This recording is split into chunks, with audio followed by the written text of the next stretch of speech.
I had a kind of feeling about 2 years ago that politics was getting interesting, and there was a lot to be done. And what was I doing? Well, I was posting a few moaning comments on Facebook, or just generally kind of bitching with my colleagues in the common room at the university.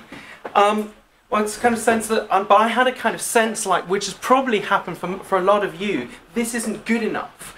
And what I was asking myself, well, where is my home politically? Labour? Hell no, right at the moment. Liberals? Well, no, not really, and I think perhaps my instinct has really been proved right since the general election. The Greens? Maybe, but perhaps I spent too long with the Yurt people during the 1990s. Never mind.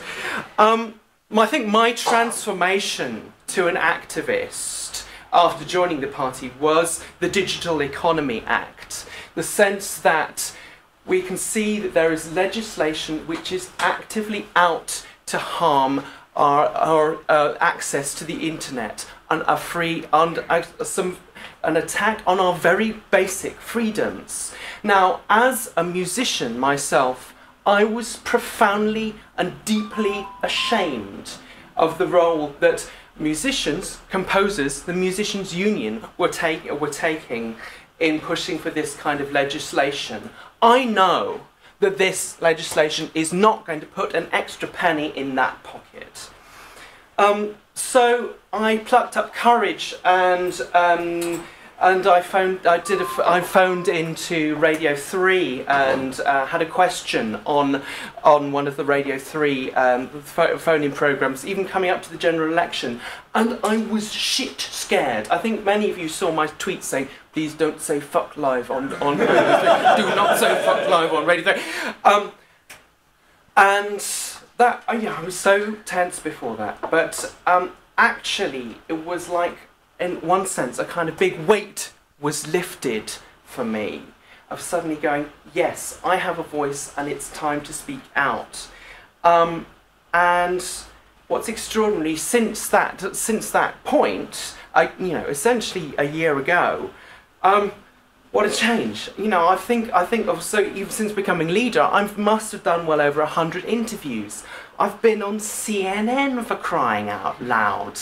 And again, with another of those things where they blithely say to you, yeah, we want you to come on, talk about WikiLeaks. Yeah, okay, fine, good, yes. Oh, yeah, it's our main programme. We usually have 270 million people watching live. Okay, and it's right, just be relaxed, okay, and it's fine, sit calmly.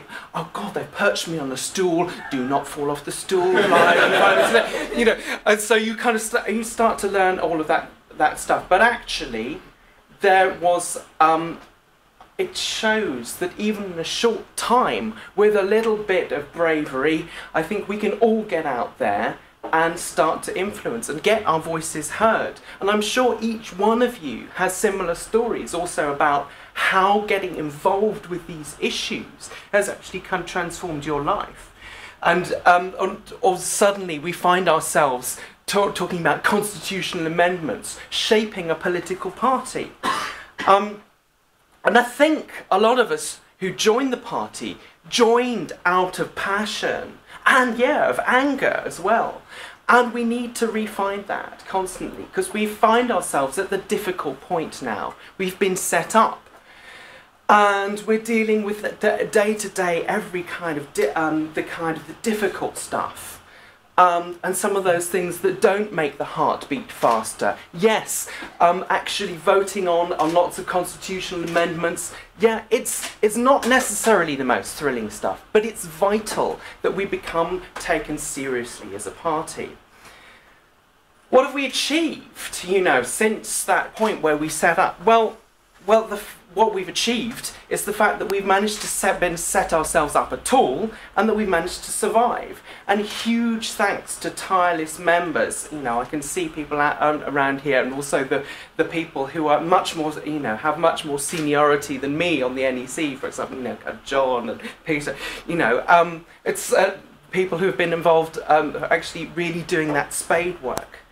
And you know what's amazing to me is that we've achieved to pull together a vision with people with widely different, differing political backgrounds. Kind of Andrew Robinson was kind of commented wryly that he sometimes seemed to the right of Thatcher and I seem to be to the left of Scargill, but we can still get on. We've stood in elections, we've stood in the general election, and we got attention. I ended up standing out in one of the most controversial by-elections and of recent political history. Already in a short time, we're getting involved right at the heart of our political system. We punch above our weight in the media. I mean, just compare what we do to, say, the English Democrats, who just beat me. But only just. But they're nowhere in terms of a national media picture. But we are, and okay, I've been out there, but many of you are too, as well.